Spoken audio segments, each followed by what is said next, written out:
The Museum of Teaching and Learning welcomes you to another episode of our series, Teaching in Times of COVID, stories dedicated to the experience of educators in public, private, and home teaching settings. I'm Denise Steedman, your host. Today, we're joined by Dr. Sueling Chen, principal at the Arborland Montessori Private School in Orange County. Sueling, welcome. Thank you, Denise. Good morning. Good morning to you. Sueling, would you tell us about your journey from your home in Taiwan to America? Of course.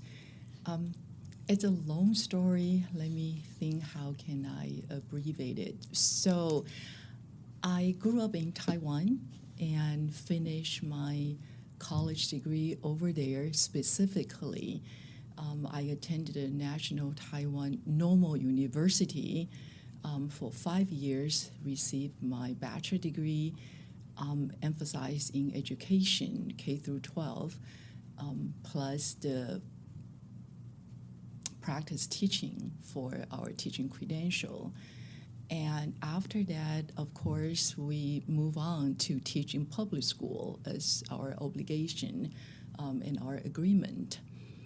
But after teaching in public schools, I realized the bureaucracy and the challenge the students had. And I was very young, so it's eye-opening to realize education is just not a simple issue. It's a society issue, and it was eye-opening experience for me. So when I realized the small me could not change the big world, I decided that it's time to move forward and change my path. And of course, America was, an amazing country that we wanted to come, want to grow and learn. And with understanding that, my disappointment in public education, I applied to USC for business degree, thinking that business has more creativity, not as, bureaucracy. And fortunately, they accepted me. So I came in 1981, went straight to USC for my MBA degree. And so that's how I came here. And you told us when we spoke with you before, kind of your interesting first year at USC. Could you speak a little bit about the challenges or where you stayed, how you got started? Yes, absolutely. We'll never forget our challenging time, and we definitely learn and build our integrity and character from the challenging times. So because my degree was in education in Taiwan, and because specifically we were prepared to teach students, so the emphasis, we learned enunciation in Chinese. All our textbooks were done in Chinese as well, too. And so making the leap from education major to business major, it's totally different. I remember I could not understand accounting, finance, economics, human behavior, just everything was brand new to me. And with language barrier, with being here by myself, the loneliness, the struggle financially, and I would go to the supermarket, look at the banana, and thinking, wow, that's so expensive. Everything I have to multiply by 40 to change currencies, and just, it's a struggle when you have the language difficulty, academic challenge, emotional challenge, and financial challenging. There's everything, you just know that there's no way back. I have to, it's so expensive. I have to earn my degree and move forward with my dream. How did you mitigate your language challenges? Because you didn't speak English, correct? Poorly. I remember I made myself work at school, not just to help financially, but more importantly, to immerse in the environment. And I remember I worked at the school learning center, and I would answer the phone and I would say, "This is USC Student Learning Center, how can I help you?" Right? And from there, I don't understand a word of anybody say to me. And I remember I have to not just translate in my brain, but always think about how can I say, "I beg your pardon, would you please speak slowly to me? Could you spell your name for me? I'm sorry, I really don't understand." I remember I tried to figure out numerous ways that I can carry on the communication, and hoping that people will be patient enough to understand that international students,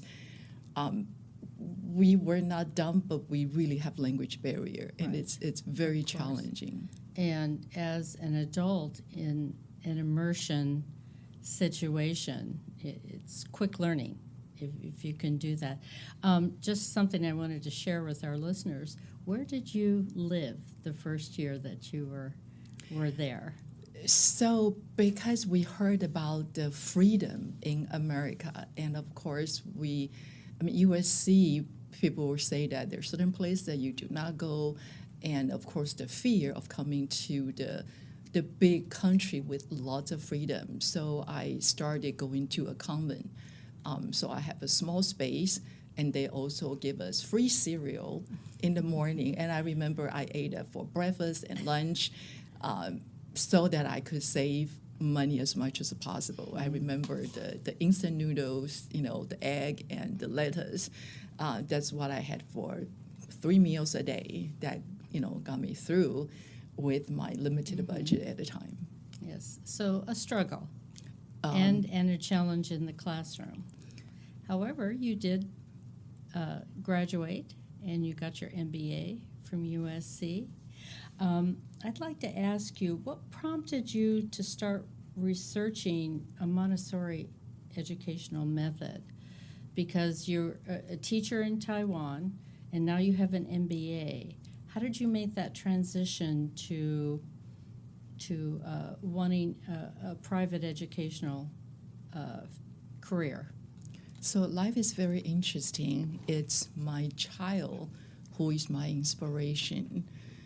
And so I, got married, had my first child, and when she turned 2 years old, I started looking for a preschool for her, remembering my own struggle in language.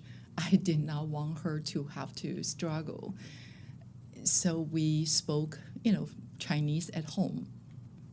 And I sent her to school, and I knew language is going to take time, and I accepted that. But I think what surprised me was after a whole year of sending her to a local preschool, when I picked her up one day, a little cute blonde child came to me, and it's still vivid in my brain. She was saying, "Oh, Mrs. Chen, was your child dumb?" And I was just taken back, and I was speechless, and I feel like crying. But I was an adult, and so I was a mother, and I was thinking back, like, okay, I understand dumb had 2 meanings. One means my child is not intelligent, which I totally would disagree, because I know both my husband and I, we are relatively intelligent. And the other one was my child did not talk. And I could see that because my child was always a quiet, content child, non-demanding. And there may not be reason for her to talk. And, so in addition to language barrier and the personality, I think that's the reason. And I think that's prompted me to decide that I want to start school for my own child, because I have education background, I have business background, and I'm a mother. I was a teacher. I know how to bridge the common goal that we all want for our children together and create a school for the community. Now, coming back to the Montessori, obviously we learn all the psychological philosophies during school in education. But was when I visited different school, And when I decide I want to start a school for my own child, then I need to visit more school and learn about hands-on, what do I really want for my child, right? I don't want it to be a classroom that is dark. I did not want a classroom that did not provide learning material. I did not want it to be babysitting, because the beginning ages, it's when the brain developed the fastest, the most crucial time in our human development. It's so important. And I'm thinking, I don't want to be a successful businesswoman when I am not a good mother. At the end of the day, I want to be a good mother. And if I can accomplish both, that would definitely make myself much happier. And I'm very, very grateful that I was able to combine the two and continue a career at the same time, create an environment so that I can design the environment for my own children. Who, in your daughter's experience of being shy and learning a second language, was really a motivator for you to combine all of your skills into the Montessori school here. Yes. That's an awesome thing to do. So when did you start your school, and when did you expand to a second campus? We're in the second campus right now for the interview. Right.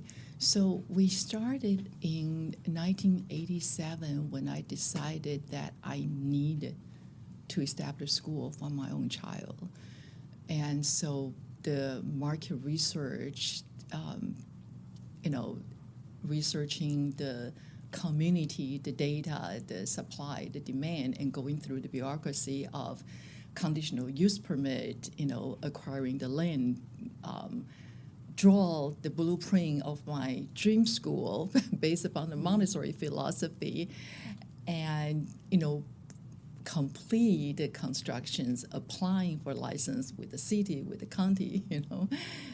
So by the time we opened the door, it's September 1988.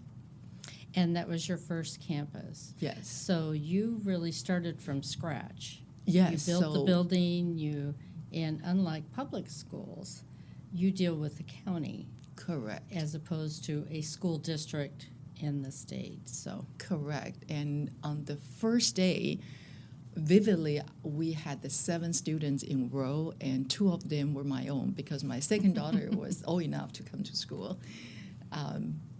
It was. I bet you remember that day very well. Yes. And I remember when people called, because I was everything but the teacher. So there was a teacher teaching the students, but I was the receptionist, the cook, the janitor, everything you can think of. So I was answering the phone, and I remember people were criticized, like, you speak with such heavy accent. How will you teach the students?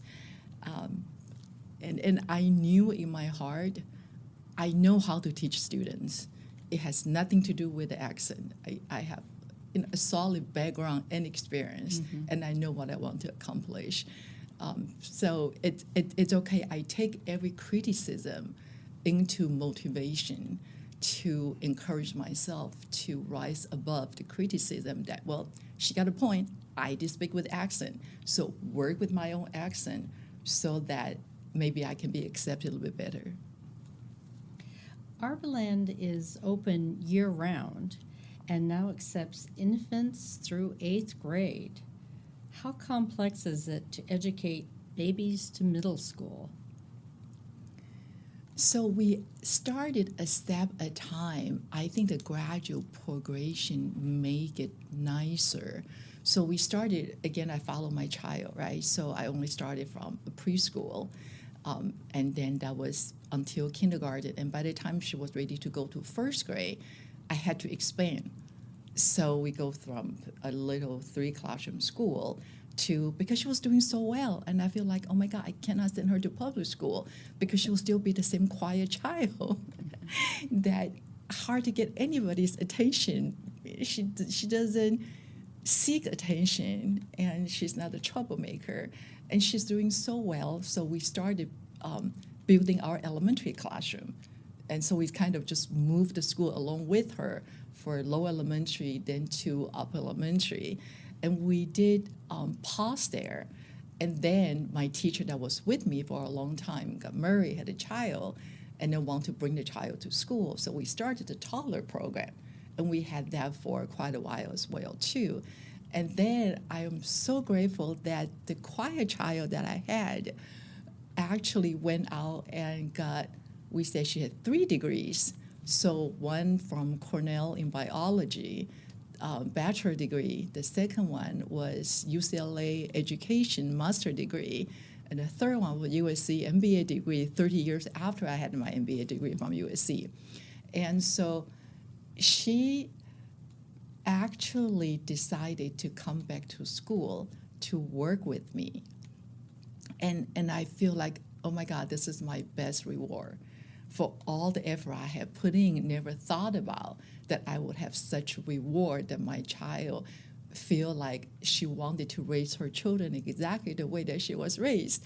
So she wanted to start our infant program. And so we started our infant program. And then there are lots of demand and requests from our parents to start a junior high program.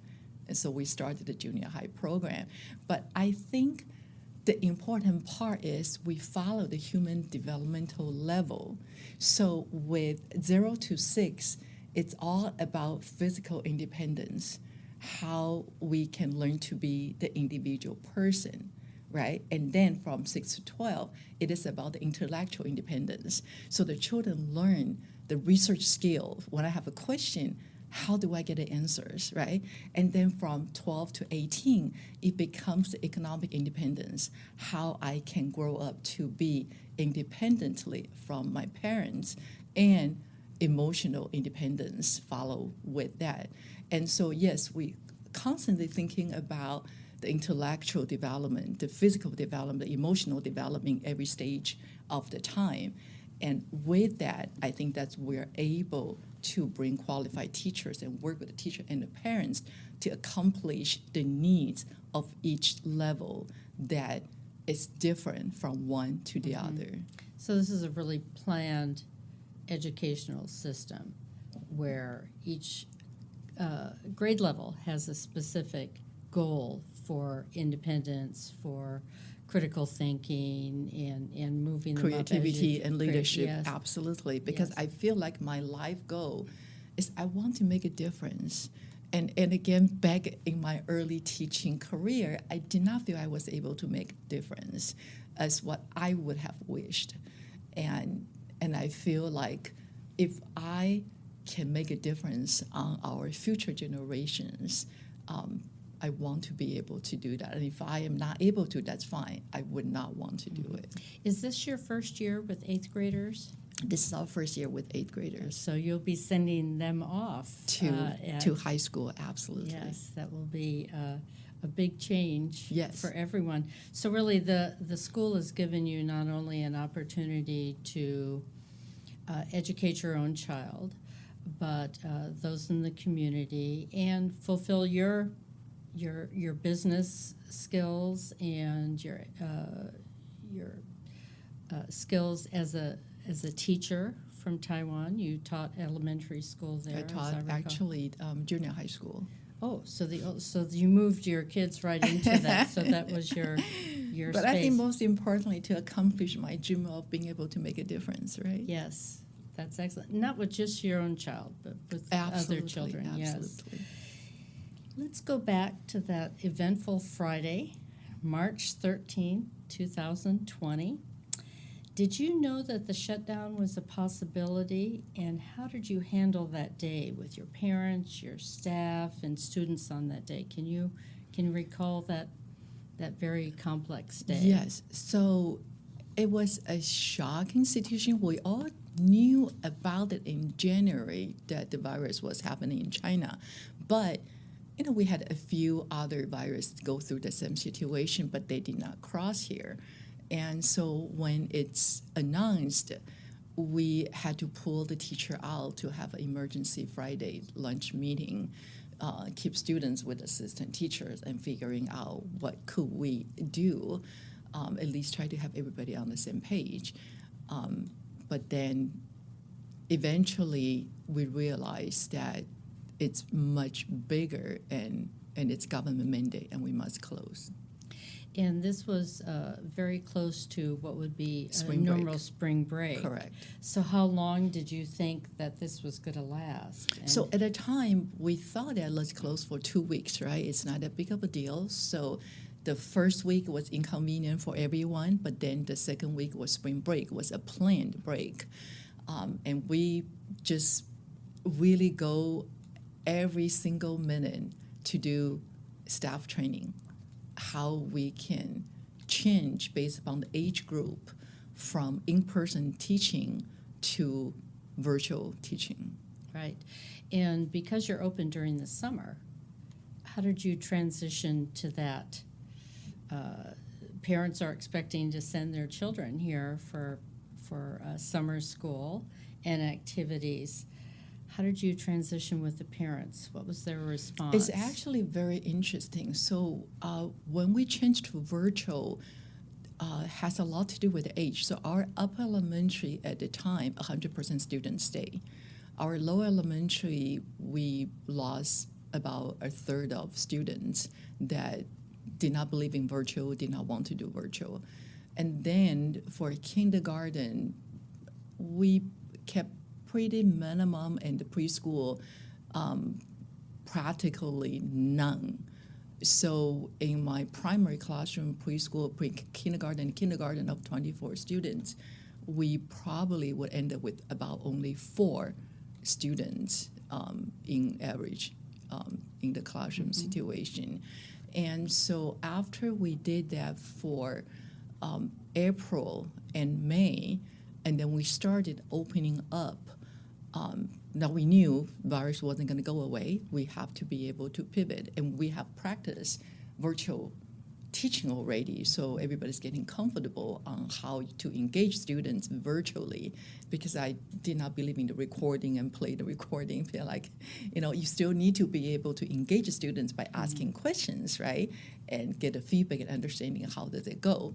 And in the meantime, we started the hybrid.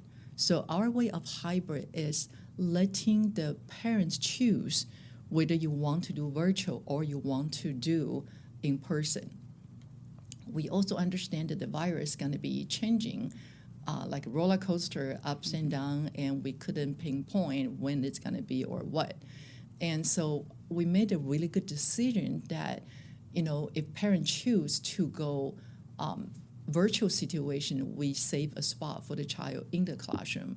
So the parents have opportunity to change the child into in-person. At the same time, the in-person child can change to virtual when the virus gets worse situation. And we follow all the safety procedures, the 6 feet distance, the masking, the temperature checking, the frequent wash hands, everything everybody touch, we clean it.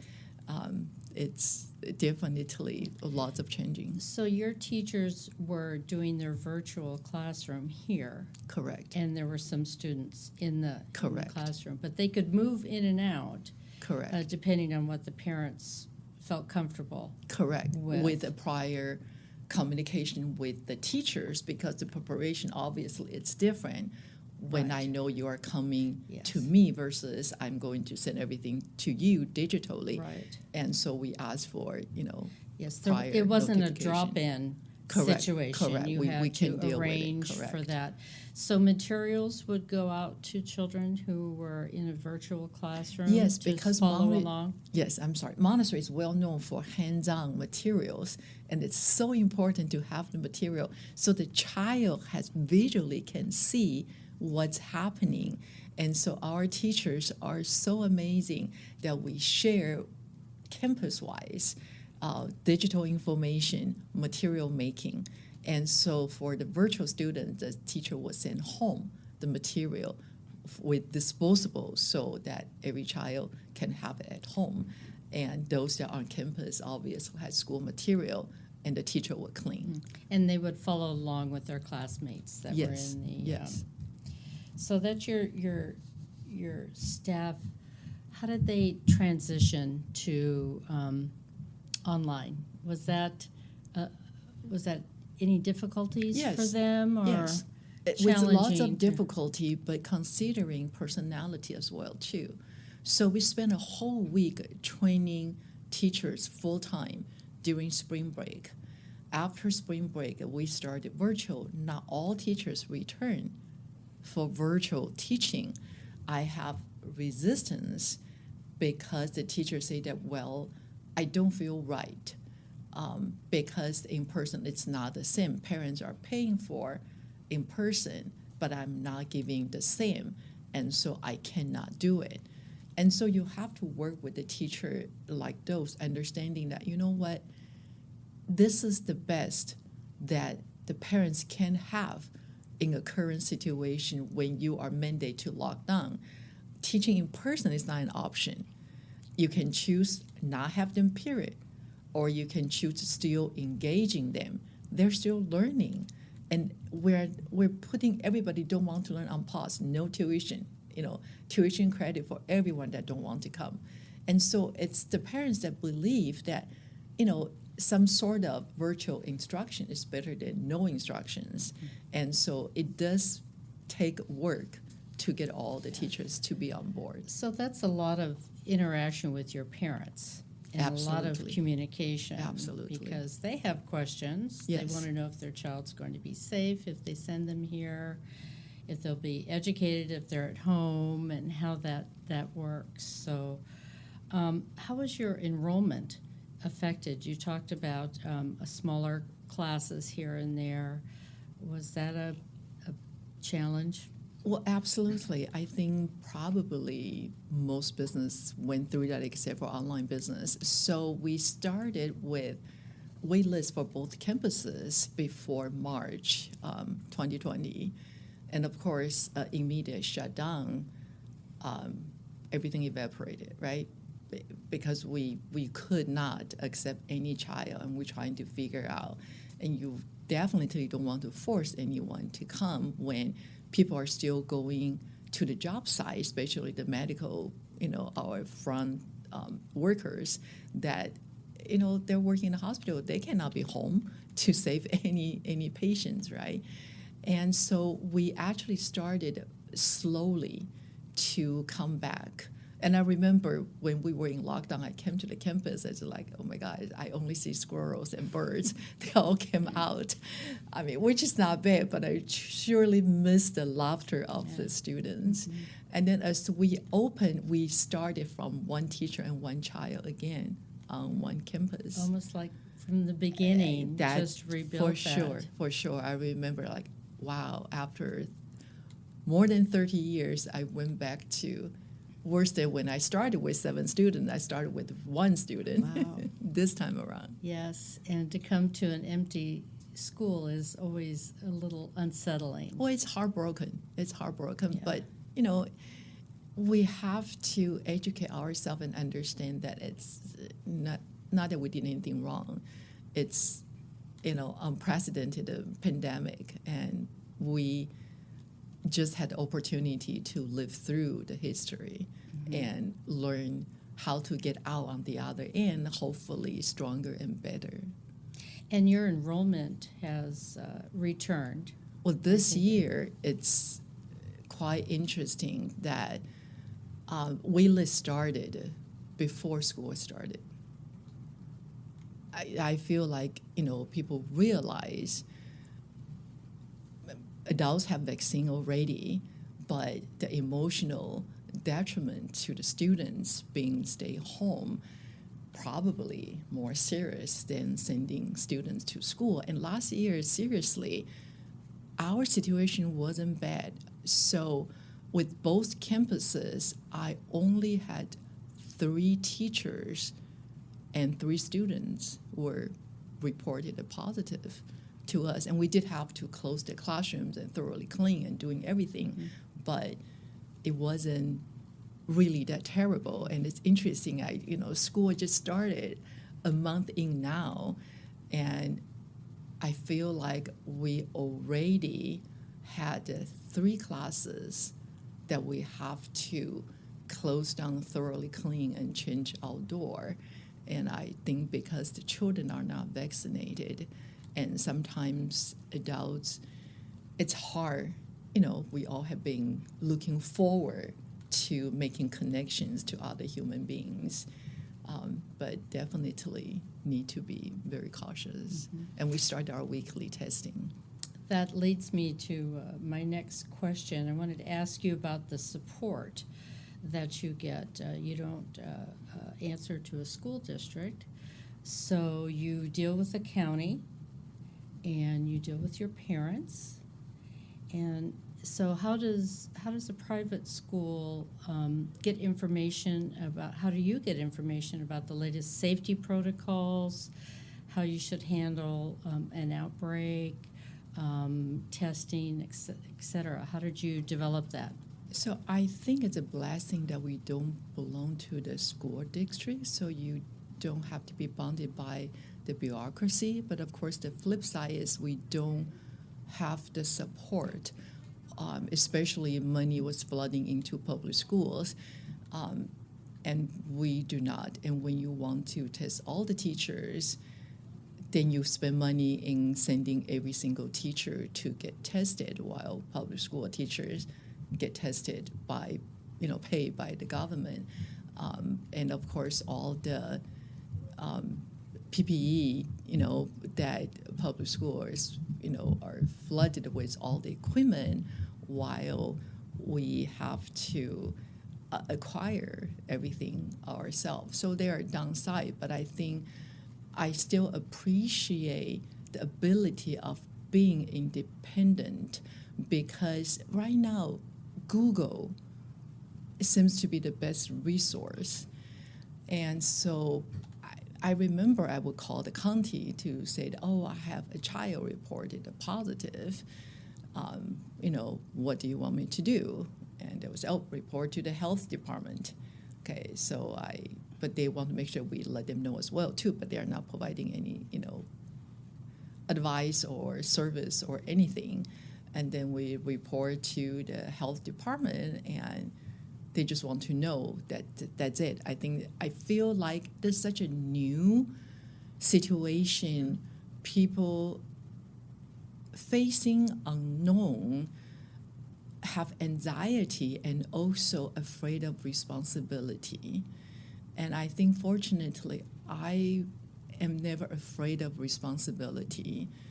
And so I do the best I can, but looking back, I feel like we did lots of things right in spite of some disagreement situation, how we move, from closed down to hybrid, and going through all the trainings, the safety procedures, making everybody, in our nation, people are still fighting for the mask. We just communicate that, reality is in the hospital, all those medical workers, they wear masks all day long. There has to have a reason. And, I feel it is inconvenient, but if we can save somebody's life to inconvenience ourselves, I don't think it's that bad. So you haven't gotten a lot of backlash from your parents. They understand that those are the rules that you've set. And as we were speaking, I saw a line of students, young ones, walking by, and they all had their mask on. They just have an understanding that that's how it is here. I would not say that everybody understands. Of course, they were arrow shooting at me, they were mud throwing at me. But again, at the end of the day, I want to do what I think is the right thing to do to protect the students and still continue quality education. And I want to be honest, and I want to be transparent. And I want to say this is what we want to offer, and we welcome you, and we want to work with you. We truly believe that we are in this together. We are not the only one dealing with virus. It's international pandemic. Right. And this is you're the principal, and therefore you're really making policy on behalf of the school and the students. It's not a school district Correct. that informs that. Correct. So it's easier for people to shoot arrows at me. But you did your own research as well. Obviously. Yeah. I think Google has been so helpful. I mean, the CDC has the best website and it's changing constantly. So you have to keep up. And of course, keeping up with the news. And I think fortunately, I'm also serving on the board of our local hospital. And I was able to verify everything I heard from news. It's the same as what I see at our local hospital. So that helped to guide you as well. Absolutely. Let's see. Montessori schools are known for their cooperative learning and their extracurricular classes. Can you talk about what Arborland offers the students as well as the Montessori education? Yes. So we love the cooperative learning. And we always brag about in the classroom we have the 3 ages mixed education because the young one look up the older one, right? So the first grade look up the third grade, and the third grade get to be the leaders in the classroom, and the second grade get to be the mid-child, learning how to be independent. And so while the young one are making adjustment, and the middle one are learning to be independent, and the older ones are learning to be the leaders, the pandemic did make it much harder. So we used to have the desk clustered together for cooperative learning. And with social distance, then obviously it turned into individual desk and with the social distance. So we have to retrain the students that, okay, when we share, it's no longer a close physical distance sharing. It's sharing with social distance. And also the students have to learn. They're so good in putting their material away after they work with it, but then they have to relearn that, okay, after you work with the material, you don't put the material back to the shelves like you used to do. You put the material to the cleaning tables, and the teacher will clean, and the teacher will put them back to, the shelves. And so there's lots of relearning, but we want to keep the core of Montessori education continue still by keeping them in the same classroom. At least they can visually still see the students and still be able to learn in the same environment. So you're able to maintain that interactive child development that Montessori is known for. Absolutely. With some pivot, yes. With a little different classroom. Correct. Some Yes. modifications to accommodate the pandemic situation. Yes. Do you think the children have adjusted to that? Is that just Children the new are normal? so adaptable. It's interesting. Nationally too, there are adults fighting for the mask, as you know. Children do not. So I would have, the parents say that, mask is not good for my child. It's hard to breathing. The child has no problem. So they are so adaptable. And there's some children would say, the mask protect me. So there's a mixed response there. Just like the adults. Yes. Absolutely. I know you also asked about the extracurricular. So Montessori curriculum-wise, we call practical life at different age. The practical life applies differently. From how to push your chair, how to clean your environment, how to be independent, to we call for young children the sensorial, how to sharpen the senses, how to develop all our senses, to the language development, the math development, the cultural area. And then, moving forward, when we go to the junior high school, it becomes a service learning because we say for children, in the primary, they're learning the world. And for elementary, they're learning the universe. And coming to the teenagers, it's no longer the universe. It's my place. It's who am I and my relationship with the world. It's who I am and how I can help other people. And so with that, that's our core curriculum. And when you talk about the extra curriculum, because our music, our art, technology, PE, foreign language, it's all part of our core curriculum already. So the extra curriculum that we have, that after school, we have tennis lessons, we have swimming lessons, we have gymnastics lessons, ballet, jazz, tap, dance lessons, private piano lessons, vocal lessons, guitar lessons, different instruments lessons. We have also art lessons, thinking chess, robotic. I'm thinking, do I miss anything? We have a full range acting class. So we go from academic area for after school to Academy of the Arts and the sports for after school for parents who are interested. And those teachers, they come to the campus Correct. to teach those specific extracurricular activities for the Correct. children. We want to make it convenient for the parents that don't have to be taxi drivers. Yes, that is convenient. So no one's running to soccer practice because you can play soccer here. Correct. Yes, that's nice. Sueling, in the time that we have left, would you tell us, what are you most proud of? That's a difficult question. So I am still working diligently to create my own history. I believe everyone can be an artist to pen our own life.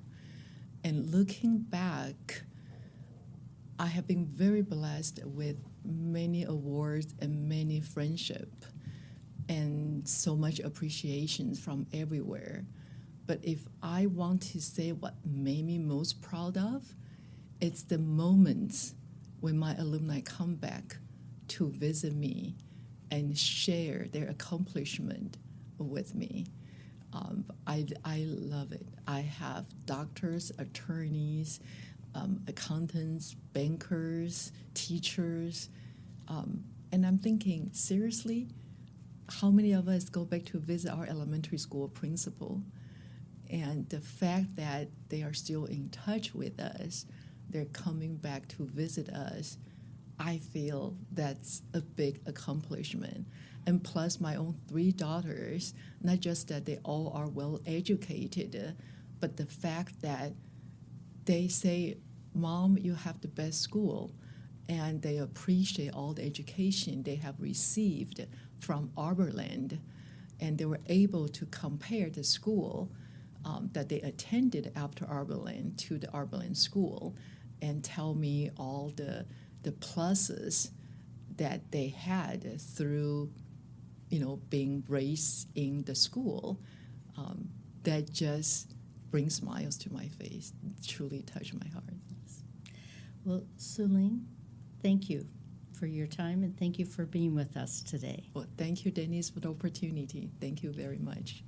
Please visit our website, www.motal.org. That's MOTAL.org, to learn more about our exhibits, events, artifact collection, and more. Also, find us on MOTAL's YouTube channel, Facebook, and Instagram. Museum of Teaching and Learning. We educate people about education. Teaching in the Times of COVID is brought to you by the Museum of Teaching and Learning and is the sole owner of its content.